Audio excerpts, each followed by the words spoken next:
जय माँ चांदनी माँ, जय बाबा शिव बाबा, प्रणाम नेताजी। आमी बर्णाली। आज आमादेर नेताजी सुभाष चंद्र बोस उनी शक्तिर आराधना करतें, सेटा तार पारिवारिक বই থেকে লিখেছে, সেটা তার পরিচয় পাওয়া যায়। আর দুর্গাপুজো তো বাঙালিদের কাছে শুধু উৎসব নয়, এটা আবেগের উৎসব। দেখবেন দুর্গাপুজোর সময় সব মানুষরা যে যত কষ্টেই থাকুক না কেন, তার মুখে হাসি, এই হাসিটা বড় ছোঁয়াচে। সব মানুষের হাসি মুখ দেখলে এত মন উজ্জীবিত হয়ে যায়, ভালো লাগে। মা আশ্বিন বছর ভরের অপেক্ষা, এত বড় উৎসব পৃথিবীতে আর কোথাও হয় না। তো যে কথা বলছিলাম, জেলে মধ্যে বন্দী ছিলেন 1925 সালে নেতাজি। বার্মার সান্দালায় জেলে ছিলেন তখন উনি। তখন ইংরেজ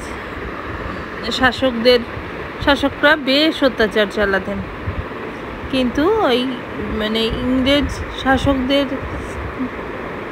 ভয়কে জয় করবার উনি মনে করতেন যে একমাত্র উপায় হলো শক্তির পুজো করা। তো তিনি মনস্থির করলেন যে জেলখানাতে বসেই তিনি দেবী দুর্গার পুজো করবেন।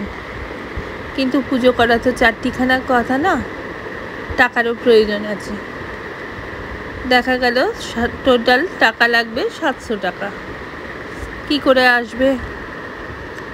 যার পুজো তার কাছেই প্রার্থনা করলেন নেতাজি।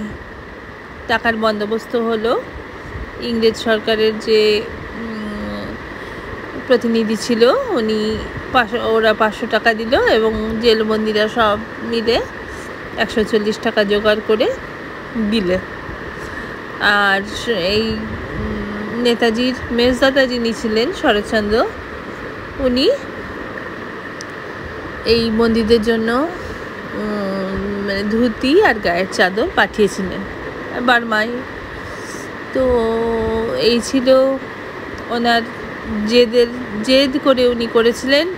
কিন্তু বলে অনেক ইউরোপীয়রাও এই দুর্গাপুজোতে সামিল হয়েছিল, প্রসাদ খেয়েছিল, ফল এবং মিষ্টান্ন দেওয়া হয়েছিল সেখানে। আর যখন পুজো শেষ হয়ে গেল তখন মূর্তিটি বিসর্জন না দিয়ে দেওয়া হলো, ইংরেজ সরকারের হাতে তুলে দেওয়া হয়েছিল। তো এই নেতাজির এই পুজোতে অসংখ্য মানুষ এসেছিল এবং আনন্দ করেছিল। আর জেলে বসেও এই পুজো গোটা ভারতে সাড়া ফেলে দিয়েছিল। প্রণাম নেতাজি।